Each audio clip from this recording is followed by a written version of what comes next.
Halo, salam bagi seluruh rakyat Indonesia, dan salam rakyat bagi pelopor PKB di seluruh Indonesia. Selamat bertemu kembali. Saya Paul Ferdi. Nama panjang saya Paulus Ferdinand. Saya adalah salah satu ketua LSM Kibar DPT Kota Sorong, sekaligus ketua DPT PKB Kota Sorong.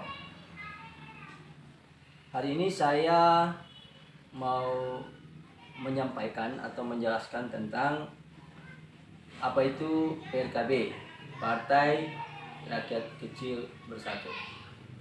Ada yang bertanya kepada saya, kenapa partai PRKB ini harus ada?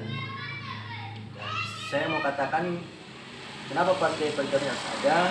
Tentu ada hal-hal atau yang terkait dengan alasan-alasan kenapa Partai Rakyat Kecil Bersatu ini harus ada di negara ini.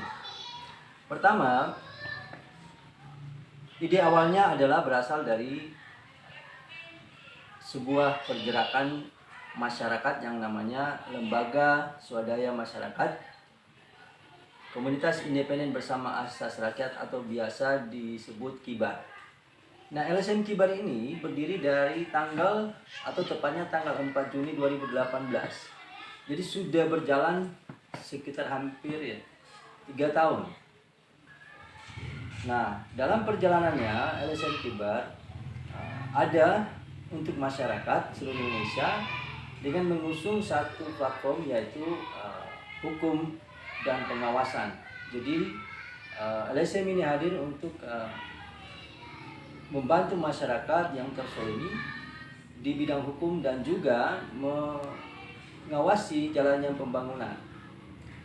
Dan setelah berjalannya LSM KIBAR ini, pendirinya yaitu kita sebut dengan Presiden KIBAR mempunyai pemikiran bahwa alangkah baiknya dan lebih kuat lagi kalau LSM ini naik atau membentuk sebuah partai untuk bergerak dalam parlemen. Sebab kenapa? Karena LSM adalah sebuah pergerakan non-pemerintahan atau boleh disebut dengan NGO, non-government organization. Artinya bergerak di luar pemerintahan. Dan selama 3 tahun, kurun waktu 3 tahun itu, pergerakan LSM KIBAR yang juga saya sendiri rasakan dalam tugas dan tanggung jawab sebagai ketua KIBAR, banyak menemui tembok-tembok yang berkuasa, dalam arti bahwa kita tidak bisa merubah sebuah keputusan yang sudah ditentukan dalam konteks konstitusi, tetapi kita hanya bisa memberikan masukan atau mengoreksi atau hanya menyampaikan kritik-kritik tentang pelaksanaan sebuah konstitusi. Namun jika kita ada di dalam parlemen dalam konteks sebagai sebuah partai, maka kita mampu untuk memberikan kontribusi terhadap pembentukan undang-undang itu tersebut. Nah, ini ide awalnya dari Presiden KIBAR Bapak Andreas Lasut dan bersama beberapa pendiri dan juga teman-teman yang lain di pusat mempunyai satu pemikiran untuk bagaimana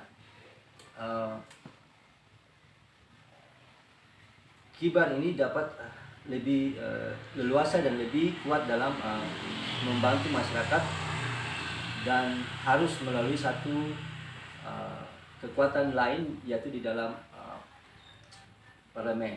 Nah, makanya kemudian dasar yang menjadi kenapa PRKB harus berdiri di Indonesia dengan mengusung satu platform yang bernama Politik Tegak Lurus, yaitu bagaimana menegakkan politik dan meluruskan politik itu yang selama ini terjadi, politik yang tidak berorientasi kepada rakyat. Oleh sebab itu, dengan platform Politik Tegak Lurus ini mempunyai satu makna bahwa ada dua, satu yang menegakkan politik, yang satu meluruskan politik. Jadi PRKB akan menegakkan politik dan LSM Kibar akan meluruskan politik. Jadi punya fungsi saling keterkaitan untuk supaya politik Indonesia menghasilkan demokrasi kerakyatan yang baik. Teman-teman, PRKB itu berdiri pada tanggal 25 Agustus 2021. Artinya baru beberapa hari yang lalu sejak saya menyampaikan ini. Dan sekarang saya juga bersama teman-teman sebagai pelopor di beberapa daerah, mulai dari pusat sampai ke daerah, sedang melaksanakan tugas untuk mendirikan PRKB di seluruh Indonesia. Nah, lewat kesempatan ini saya ingin mengajak teman-teman rakyat Indonesia untuk dapat bergabung. Kenapa saya bilang dapat bergabung bersama kami? Karena partai PRKB ini sesuai dengan namanya adalah Partai Rakyat Kecil Bersatu. Memang benar-benar mengusung ide kerakyatan. Karena di dalamnya menyatakan bahwa PRKB adalah partai dari rakyat. Dan bersama-sama dengan LSM Kibar mempunyai tujuan untuk mencapai keadilan, kebersamaan, dan kesejahteraan rakyat. Ketiga poin inilah yang menjadi kekuatan dan menjadi acuan atau tujuan daripada LSM Kibar maupun PRKB. Nah, teman-teman yang sebagai masyarakat kecil, disinilah tempat rakyat Indonesia, masyarakat kecil Indonesia untuk menyampaikan aspirasi melalui partai politik. Sehingga kami dengan mengawal, membawa, bukan saja mengawal, membawa, tetapi mewujudkan itu. Jadi di sini di PRKB semua strata masyarakat kecil yang kalau boleh dikatakan dalam profesi apapun, seperti misalnya mohon maaf bukan berarti itu tidak profesi yang baik atau tidak baik, bukan di situ poinnya, tetapi kita mau merangkul semua masyarakat kecil dengan semua profesi yang ada. Misalnya buruh bangunan ataupun buruh pelabuhan, ya, tukang ojek, pedagang kaki lima, kemudian pedagang asongan, ibu rumah tangga, pembantu rumah tangga, dan semua pekerjaan-pekerjaan yang berorientasi masyarakat kecil kami tampung. Dan inilah partai bagi mereka, sehingga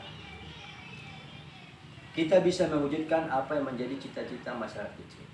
Ada yang bertanya kepada saya, apa bedanya PRKB dengan partai yang lain? Bukankah partai yang lain itu juga mengusung hal yang sama? Dan saya katakan ini yang membedakan kami karena politik tegak lurus tadi. Bahwa kami di sana bergerak bukan hanya pada satu wadah saja. Bahwa di sana kami mengusung ini, kemudian di luar kami punya LSM untuk mengontrol ini, mengawasi ini. Jadi kami bergerak di dalam dan di luar pemerintahan. Itu yang membedakan kami. Kedua, di dalam PRKB tidak ada yang namanya partai elit. Tidak ada dinasti dan sebagainya. Tetapi murni siapa saja rakyat Indonesia bisa menjadi orang-orang yang memberikan kontribusi yang terbaik. Makanya pada kesempatan ini saya mengajak teman-teman semua, siapapun di sini di PRKB, kami nasionalis, kami pluralis, kami tidak memandang golongan, ras dan apapun, dan semua yang namanya masyarakat Indonesia boleh bergabung dan bisa bergabung bersama PRKB. Dan saya percaya bahwa lewat kesempatan ini teman-teman rakyat Indonesia, sahabat-sahabat saya, pelopor-pelopor PRKB akan bisa sukses dan berjaya, dan kita bisa memberikan yang terbaik bagi rakyat Indonesia. Sekian dari saya, dan akan kita bertemu lagi dalam waktu-waktu yang akan datang. Terima kasih, salam rakyat, salam PRKB.